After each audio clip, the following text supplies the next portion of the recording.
on the opposite side. So looking at TNZ will be the first one to be reaching that Little Wanderer.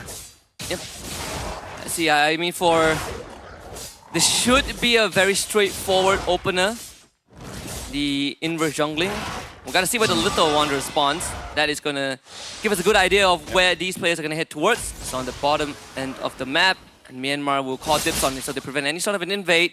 With good coverage from Boye, and Kun also making sure that Luna doesn't get to leave the lane too early. They get the interaction at the Litho, and it will be Turkiye that gets it.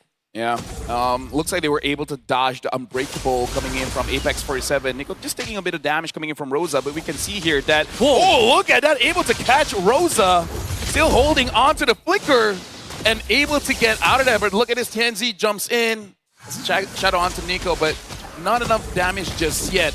And this is why I say I would prefer the Eve as well as the Badang, because the kill threat is really there. Yeah, both mid laners forced to use their flicker just to get out of that predicament. Thankfully, TNZ didn't stick his shadow onto Nico, because I feel like that was the first blood angle. Still, Boye on this Badang is incredibly dangerous, because you get to cancel the Unbreakable so easily, right? You have two abilities that can do that.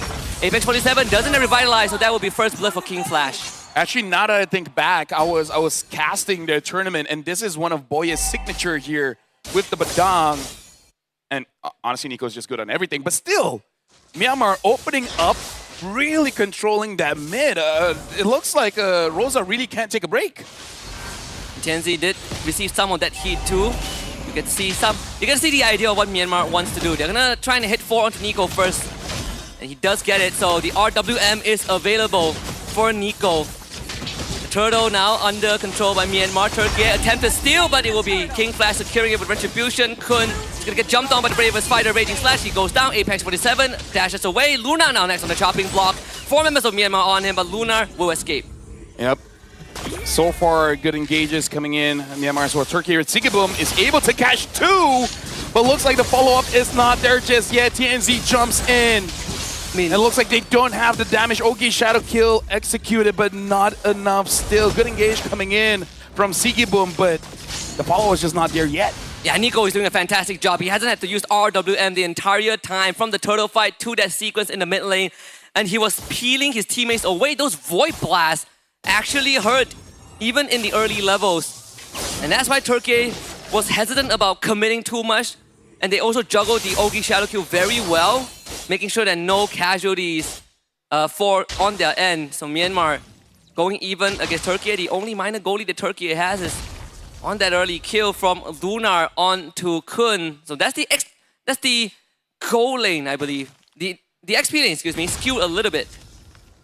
So right now, 3 minutes in terms of the goal difference and kill difference, it's really non-existent. Boye goes after Apex 47, taking quite a bit of damage, and even using the Revitalize and Feather Airstrike just to make sure that Apex 47 doesn't get taken down. Quite a lot of resources Myanmar was able to bait out of Turkiye, and now Lunar, bravest fighter, looks like he's gonna try to fight back, and it's right, but King flashes there, gets the kill. Yeah, Kun has Vengeance too, so damage reduction, just enough to keep him alive. Myanmar really limit testing Turkiye right now. It comes down to who flinches first. They were trying to bait the AOG from Apex early on. They only got to Revitalize, but it's good enough because Apex will have to play a bit more scared without the extra healing. Myanmar now looks for a conversion, and I gotta say, King Flash has been on the ball with his movement. Always proactive, getting ganks off. Both kills on Myanmar are on him. Now we're looking at a positioning here. It looks like Team Turkiye, as long as Rosa is able to be free, they can actually have a pretty good standing here going up against Myanmar in a turtle fight. Clearing the mid first. Juno is on the scene. Boye gets stopped by Sigiboom.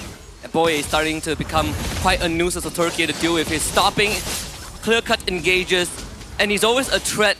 If Turkiye commits and Boye finds an angle, they can easily turn the fight around. Apex 47, he's not going to have the liberty to get all these taunts off. And now Boye jumps in with the RWM. The Revitalize comes up. King Flash gets jumped on by Lunar. Good return from Turkiye. Luna ends up going down. Luna ends up getting a double kill, in fact. The current call, Kun just tie him and Sigiboom up. Myanmar looks to fight back, but they have ran out of damage source. Without the Eve, it's pretty hard to answer the Turkiye. I gotta say the MVP, that one was Lunar. TNZ gets the turtle and goes in able to get a Juno as well.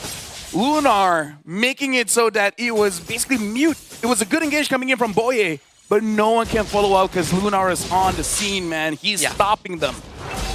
Myanmar has to be slightly more careful with how they take these fights, because as good as the engage that they can get, Lunar, he has been a thorn in their side. Nico could RWM, but if you have a Lapu Lapu swinging away on top of you, there really isn't much that you can do in the earlier levels.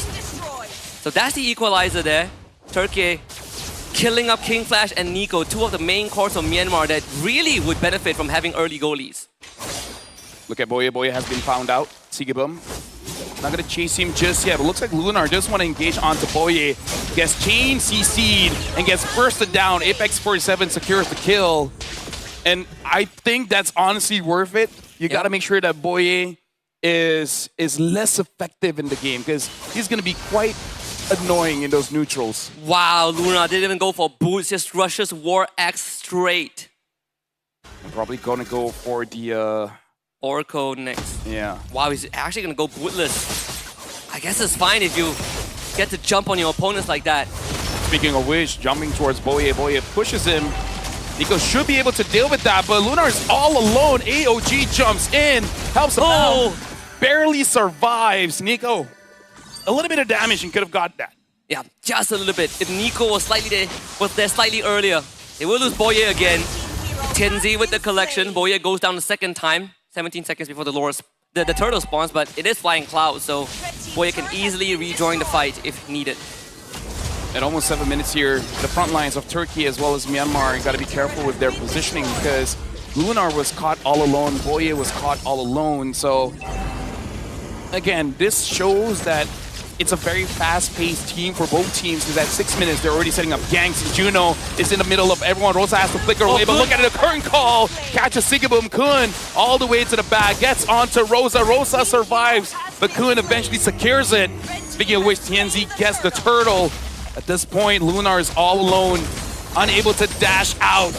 Tries to fight against 4 members of Myanmar, but King Flash gets the kill. Another good exchange, even though Turkiye got the objective. It's not the best. They get the pull in into AOG landing. The taunt follow-up. Crowd control was good, but Nico manages to get away. The shield also keeps him alive. Current call response from Kun to push the rest of Turkey away. Sigibum just got to see Halbert too. And I like that Myanmar switches target mid-fight. They saw that Rosa and Sigibum are there. They instantly turn onto Rosa, instead understanding that this Farsa is a bigger problem. And not to mention King Flash getting killed onto Lunar too. Without that flicker, another pullback. This one, with the help of the Feather Airstrike, Juno should go down. Yeah, Juno has been frontlining quite a lot for Myanmar here, but I gotta say, Kun is playing an amazing CC game, because we can see the shred coming in, but more important, like you said, the targeting. Once he sees a vulnerable target, he will get onto that. And I gotta say, the current call has been hitting the correct targets. Yeah, without any purifies on Turkey's side, there's no way to get rid of the curtain call if you get tethered onto your teammate. The big advantage that they have is that they've gotten most of the major objectives, 2 turtles out of 3. All the tier 1s have gone down. Yeah, it looks like they're trying to get as much gold for King Flasher that Airstrike used just to zone them away. Turkey having 1 cannon minion, it looks like will not be able to siege much further. That's one way to push the Iesf away, to threaten her. And for Myanmar, they don't really have the most bulky front line, right? If there's anyone, it's going to be Boye and Juno. But we saw how Turkey shut them down very quickly. High burst damage, healing reduction from items, which Sigibum has. See Halbert, Rosa has the glowing wand. So these shields and regenerations will be cut down by a huge margin. Lord spawns bottom side. And for some reason, even though Turkey had to live... Oh, look at Boye! Jumps all the way to the back. Rosa has to flicker out. But look at Apex 47. Tries to zone away King Flash. Lunar jumps in. Forces Team Myanmar. Alba Kun is dealing a lot of damage onto Lunar. Team Myanmar was the aggressors, and they're forcing Turkey out. That's good for Myanmar, but it is Flying Cloud, so Rosa will be back in no time. That's the only thing that Myanmar needs to keep in track of. AOG comes in to stall the Lord take Tianzi. Shadow kill out of range. They bring him away so that King Flash can get the Lord. Talk about initiation with no hesitation. Forcing out a lot of abilities coming in from Turkey. Nico just built the Wishing Lantern, King Flash, having that endless battle. the damage will be more punishing here. And Rosa is able to survive, but the objective wasn't necessary to get a kill. Just make sure there's no better airstrikes in the Lord fight. It was so decisive, right? They force Rosa away. They see that Lapu has no bravest fighter. They instantly turn to the Lord. And not just that, they also accounted for the fact that Tianzi might use the shadow kill to try and jump to the Lord, so they drag him away to guarantee a 100% success rate. But again, Flying Clouds allows Turkiye to regroup and reposition very, very quickly as they already start working on the Lord. Boye will be there. Rosa found out already, so has to fly away. TNZ turns on the Nico. They're gonna try and juggle the shadow kill again. Nico survives, but the Lord gets taken out. Yep, amazing flicker to cancel out the Ogi shadow kill. The minion is still there. King Flash finds vision. It looks like even though they didn't get the tier 2, but quite a lot of damage there, and Kun is onto Lunar. Lunar is able to protect his turret, but barely. One more wave crashing in, and they'll be getting that. So Myanmar is weird, like under gold and under in terms of kill, but they definitely have the control of the map. Yeah, thankfully no tier 2s go down, so Turkey gets to defend majority of their map still. Kun is starting to become a threat too. And I mean, Rosa has been receiving the brunt of all these attempted kills onto him.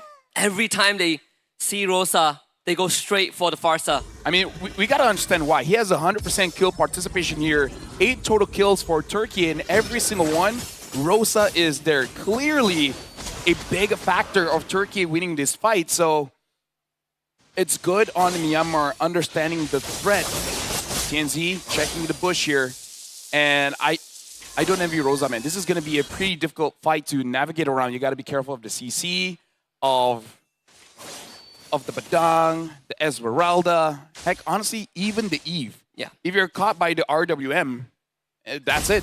You're gone. And the Badang has been near impeccable this game. 2 devs, caught up 2 times in a row earlier on, but still, these engages, we talked about that it's not easy to get a flicker, fist crack, fist break in.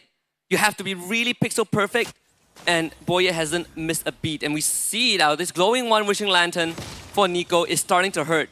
And that means the front lines of Turkey is easier to cut through.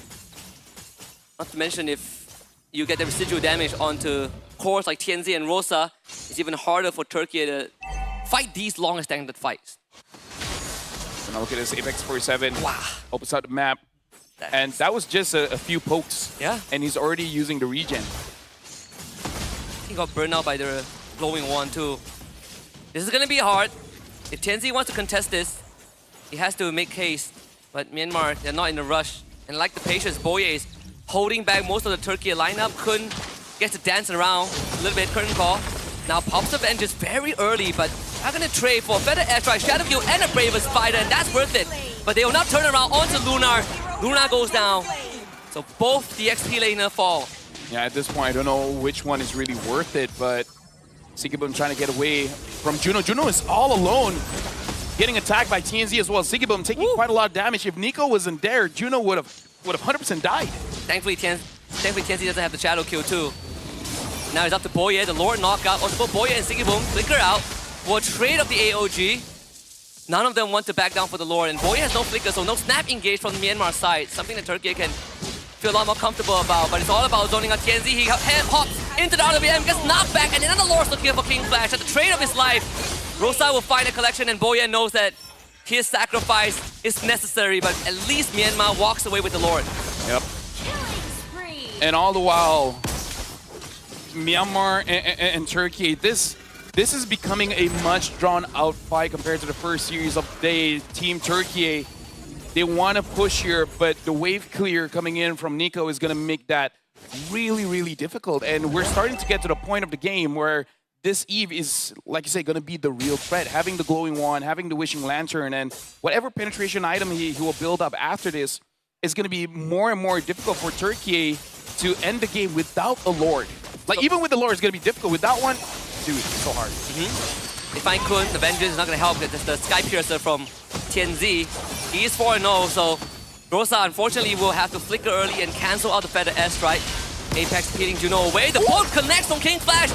That's a lot of commitment. He has no tracers. He goes down, but Juno finds Rosa. RWM out. but it has to be cancelled very early as Turkiye moves out of range. Luna now turns on to Juno. He's in a 1v4. No way out for that. TNZ is unstoppable. That was a big mistake coming in from Myanmar. Game-changing even. They got the Lord, but the fight was not coordinated. Juno was so far forward. King Flash tried to get the kill, which is a good call if he was able to do it. But once the Turtle Bullet hits onto 2, I think he thought he had the damage. Yep. Instant follow-up coming in. Apex 47 locking him in place. That was the biggest blunder that Team Myanmar did all game. Yep, that's the second Lord take that Myanmar has, and it hasn't really converted into much. Turkey 3.2k goal lead, not to mention that TNZ has Sky Piercer, so it's even more imperative for Myanmar to really think about how these fights are going to pan out. 30 stacks for TNZ, so these shadow kills are suddenly deadlier than they usually are. But that also means for Team Myanmar, their win condition really is to take down TNZ, right? If he's able to get one more kill, 40 stacks on Hayabusa is honestly enough to get a wipeout. Like, you gotta be careful. Your lineup isn't super tanky, especially if Juno on this Esmeralda is not able to stack the shield. Even if they group up as 5, at least one person is gonna get taken down with 30 stacks of that Sky Piercer. Yeah. To stack the shields, you have to be able to use their abilities, and we just say that there are plenty of crowd control from Turkiye, and it's very easy to shake them off because of how low the cooldowns are. And we gotta talk about the itemization here because Kun as well as King Flash having the Winter Crown, it's good and bad. It's good that they can protect themselves. It's bad, however, if they use it while the team is clumped up, you're gonna give over one person the full damage there. It looks like TNZ as well as Rosa is already forcing out a lot from Juno. Look at the Lord here. Myanmar, what is there? Apex 47 jumps in. That's a very early AOG. Can they get Kun though? The Vengeance, doesn't matter if there's a Sky Piercer. Still worth it for Turkey. 4v5 is getting a bit dicey. Luna hops in with the bravest fighter. Can he get the control off? This time Rosa on the ball. Gets the objective for Turkey. Chases Nico away. Feather airstrike. Nico is going to try and fight back. Rosa flickers away. The RWM out of range. And TNZ here as the cleanup crew. Nico is not getting away out of this. Godlike for TNZ. 3 dead for Myanmar as Juno goes on the run. And Boye will have to hold the fort. They have more stacks for the Sky Piercer. And now Juno. Oh! I never seen that interaction before, but Team Turkey, they are looking to try to end this one, but the minions are not there. They got to be careful. There's a chance Juno could turn things around. Boye jumps in. AOG trying to stop the engage. And looks like Lunar gets onto Boye. Juno all alone. TNZ gets a legendary. Even as an Esmeralda, you cannot tank the Hayabusa anymore. King Flash's back is him and Kun. They need to take care of this one wave, and then they'll buy enough time for Nico to come back, and that's the essential wave clear. So it's not the end yet for Myanmar, but Turkey have assumed total control. Again, the crowd control that they bring with this draft, very hard to deal with, and Nico's RWM is now more valuable than ever. That one RWM could decide whether Turkey takes this game 1 or whether they go on a bit longer, but they have to deal with the Lord first. And Turkey is not going to wait. They're going to go straight in, find the kills, and with the help of the Lord, work on the crystal. TNZ in the back, Nico is gone. Turkey takes game 1.